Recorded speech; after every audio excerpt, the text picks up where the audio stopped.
This is Good Chat, a conversation where Sunday truth meets our weekday lives. It's been good talking to you. It's been good talking to you.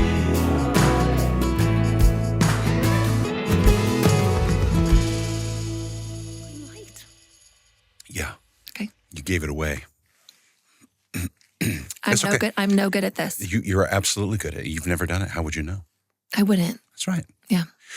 Do you remember what your life was like before you knew Jesus? No. Because you've known Jesus that long. Yeah. So the hero of your story and the hero of my story are the same. But how we got there is very different. Very different. Yeah. Very different. So was there a point that you can remember where you're like, I'm all in? Yes. What was honestly, that like? It was very early in two ways. So I was saved when I was 4. And at that time, what I do remember about that moment was my parents had some friends over, dinner, small group type of stuff. And they were going to stay up while the kids went to bed. So we went to bed and I snuck out and sat at the top of the stairs to listen to their little... So you were eavesdropping. I was. I was being naughty, which is not my MO, but I was that night. And they were talking about Jesus, but they were talking about him really like he was a friend at the table. Approachably. Just like another person in the room. And I remember this feeling like, I want to talk about Jesus like that. I loved all the Sunday school stuff. Flannel graph. I'm a flannel graph girl, but I wanted to talk like that. And so I remember going down and telling my mom, I want to talk about Jesus. So like you wandered down in the midst of their conversation? Well, so there's debate about that, but I did talk to my mom in the kitchen and that's how I saved. So I remember that feeling, but I don't remember life before that. I'm sure I was a very naughty toddler. But you were little. Yeah. 4, wow. But then the all in part. So then after that is just, from my story, is like the really boring, just slow upward trajectory with Jesus. Boring. I just wanted more of him, more of him. How is that boring? Well, it was boring to my peers. Anyway, but in high school, and then in college, just like, I just wanted more. Yeah. Like, I want to know the Bible for myself. I don't want to be just sit in the pew and hear it. I want to know Jesus. I want to know Jesus like those people who are older than me, who love him and who seem to delight in praying. And you know what I mean? I just wanted that so bad. And it just was full bore. That was high school? Yeah, I had a really great youth pastor. Makes a difference. So good. He just was really convinced that high schoolers could learn theology. So why give them a little watered down topical study? Let's teach them how to read Hebrews, and Romans, and talk to about predestination. I literally thought you were going to say, let's teach them how to read Hebrew. And I was going to be, Hebrews, wow. the book. No, I got you. But I was going to say, that's some youth pastor. Yeah, he might have lost some of us on that. But that, and then when I graduated, I wanted more of that. But of course, now you're not in the youth group. And within a very short time, I was introduced to BSF. And there it was. It was like, okay, we'll teach you how to study the Bible for yourself, and we'll teach you doctrine, and we'll teach you, how to have a daily quiet time. And I couldn't get enough of it. It's fantastic. It's fun when you raise children in a godly home. The prayer is they come to know Jesus when they're young. Yeah. Right? Like you. Yeah. My kids were young when they gave their lives to Jesus. I was on the flip end of that. I was in college when I came to know Christ. But did you know about Christ before college? I did. I knew about God and I knew about Jesus. I had no understanding that Christ came for me. Mm-hmm. None. So I had no problem with there being God. I had no problem with Jesus, although I didn't really understand all, the nuance in there. But I just had no clue that Christ died for me. It never occurred to me. And it wasn't until I watched some people who love Jesus, who live differently. That's the thing. And that was what captured me. And so I distinctly remember the difference between old me and new me. Yeah. And, earnestly seeking Jesus me Yeah. and being, dead in my sins and trespasses. It was such a vast difference. The part that is super fun to talk with you about in this, though, is that whole, I'll call it leap to light speed, where you're like, I just want all that God wants from me. I don't want less. I don't want to settle.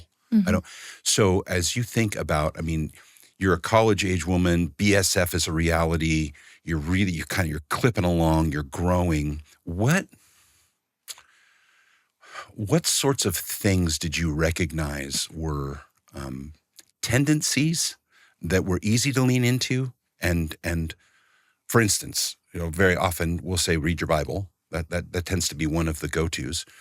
And there are others. So some that might have been easy to lean into, but what are some that were harder? It's like, man, I keep coming around to this thing. And I'm not asking you to be, have to spill your guts on your deepest, darkest, ugliest, unless you want to.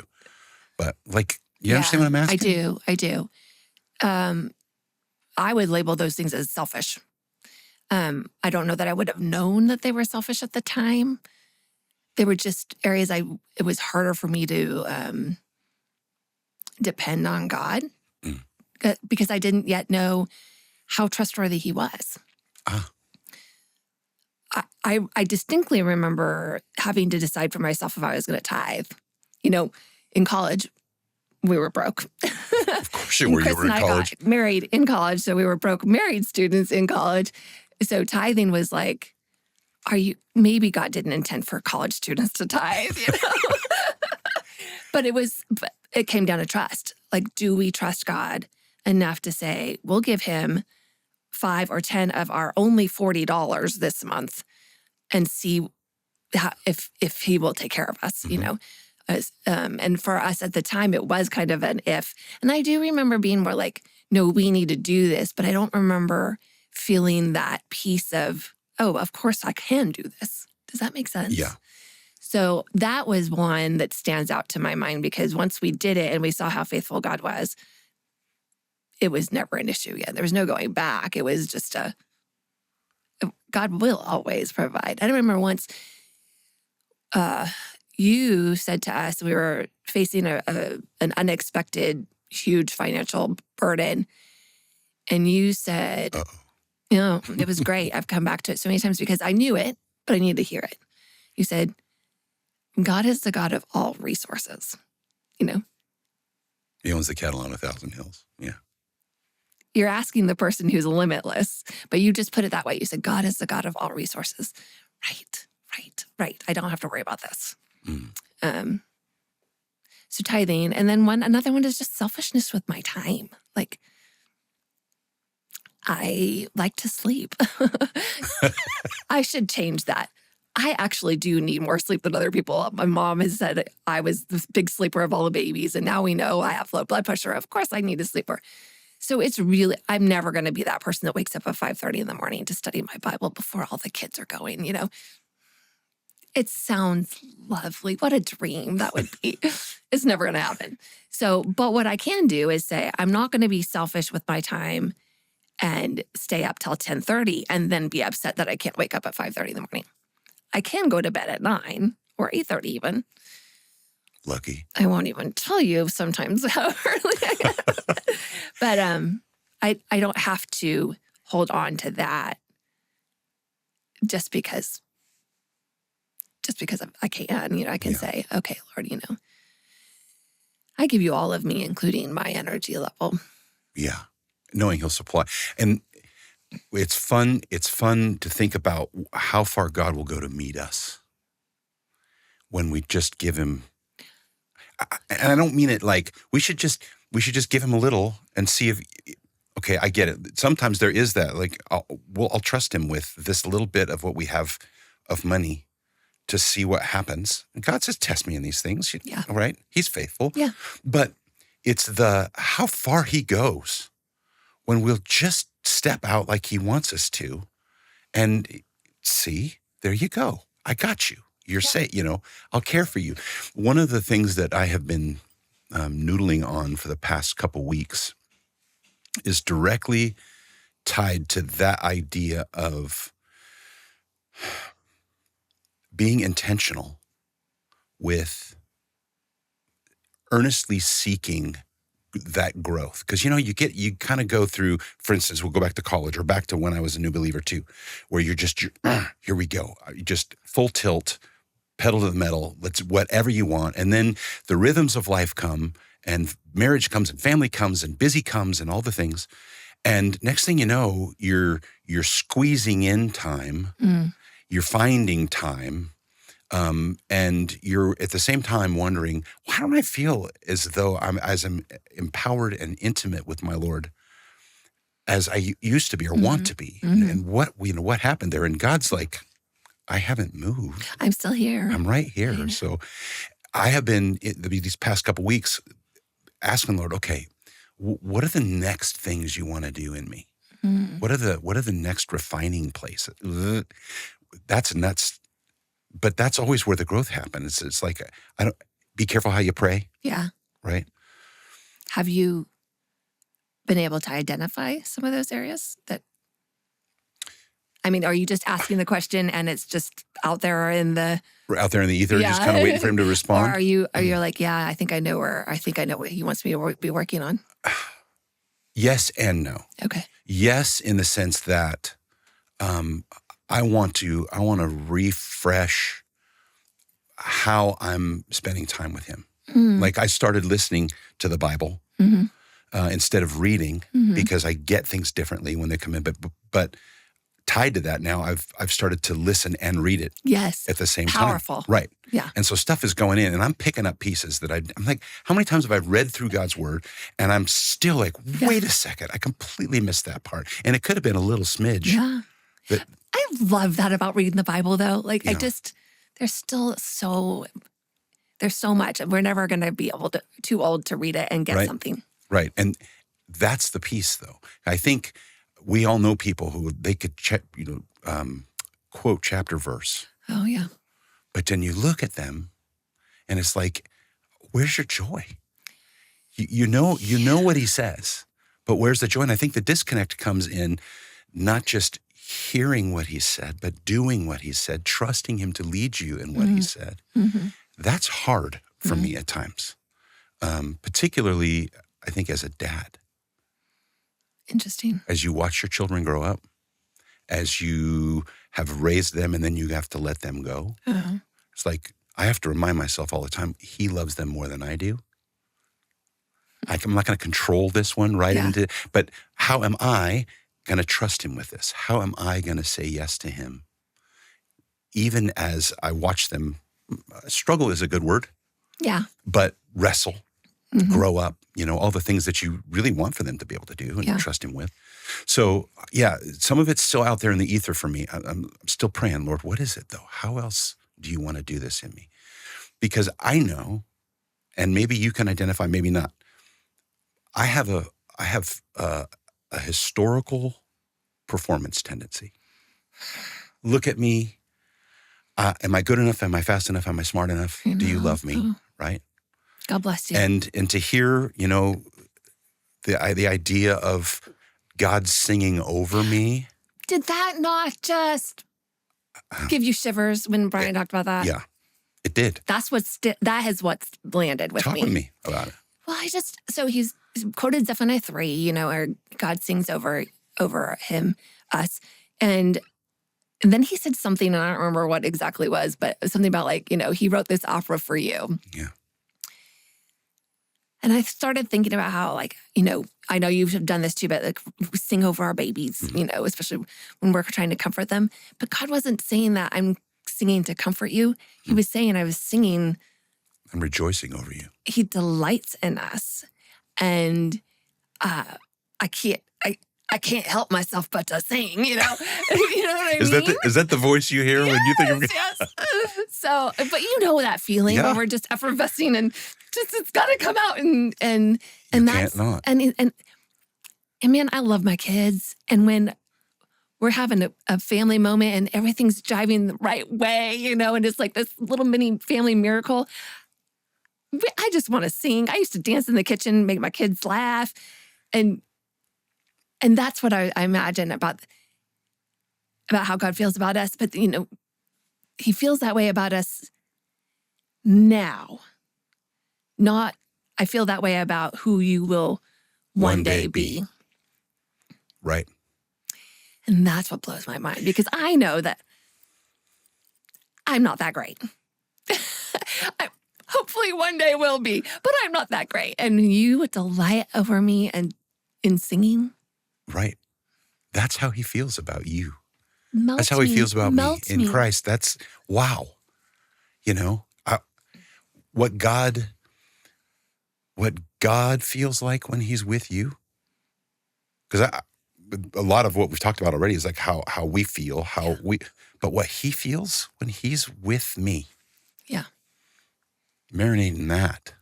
I was thinking about how sometimes I have to tell my kids at different stages, I think they've all needed to hear this at some point, is this, yes, I love you, but also, listen to me, I like you, And I feel like that's kind of what God's saying here. Like, I don't just love you because you're my creation. I created you. I'm pretty proud of that creation. I like you. Yeah. And I want to be with you. I want to be with I you. want to hang out with you. You're cool. That one I struggle with a little bit. Yeah, I totally do, because I have been the performance person. It's come easily to be good. Mm-hmm. And then to learn, and this has been my journey, is to learn that it doesn't matter how good I am. I could never be good enough anyway, but I'm missing the point. So what is the point? That it's not about me, right? That he loves me regardless of what I do, regardless of what I don't do. He doesn't really love me because I don't go out and smoke Whatever, right? It's because he chose to and he wants to, and it delights him, and it's at the core of who he is. Yeah. Yeah. You're mine. And there's nothing you're going to do to change it. So when we adopted our kids, they really struggled with the whole, why did you adopt us? I shouldn't say struggled. They probably still do. Why did you adopt us? And we would explain why. And then, yeah, but can you really love us? Yeah. And am I good enough to love you? Yeah. That whole thing. And what I have said over and over is like, it doesn't matter what you do. I love you and I will always love you, because that decision was made a long time ago. Made that decision. The love is non-negotiable, right? Yeah. And I feel like that's kind of what God does with us. Like, I chose to love you, so let me at it. Yeah. Like, it's not negotiable. It's who I am with you. And I'm going to love you through it. I'm going to love you despite whatever. I'm going to love you best and most. Best and most. Just because you're mine. And it delights him to do that. Yeah. And that's the piece, I think, that is so fun to take away. God likes to do that. It brings him joy. Mm-hmm. It brings him joy to love on his kids. Mm-hmm. So maybe that's part of my answer as I flung it out there, Lord, what do you want to do? Maybe it's just more of that, you just need to back up and rest in me some more and just rest in my love for you. Take that and see how it feels. Yeah, I'll wear that around for a while. Yeah. It's been good talking with you. I know the people that are older than me, and by older, I mean like moms and grandmas type of people who I have just treasured in my heart. I think it's because that's the way they've loved me. Mm. Right? Mm. They've accepted me in my awkward, teenage years and all my weird questions, and there's just this warm acceptance. Yeah. And that's what I want to be. I want to be that grandmother who just warmly accepts, the kids in my life. But I think that's because, I don't know, I think there's something about that is because God models that for us. Right. He's wired it in. Yeah. And bit by bit, as we continue to trust him, lean into him, recognize that he doesn't love the version of us that we'll become. He loves us right here, right now. He's still working in us. Yeah. But it's precisely because he loves us so deeply that he wants to be near, and he's going to keep working. Yeah. That's good. Is that good for today? I think it's a good chat. Okay. Yeah. Thanks for spending time. A good chat. Yeah. Saw what you did there. Oh, yeah. Yeah, nice. Good Chat is a podcast by Foothills Church located in Cameron Park, California. For more information about our church, visit foothillscp.org. Thanks for listening.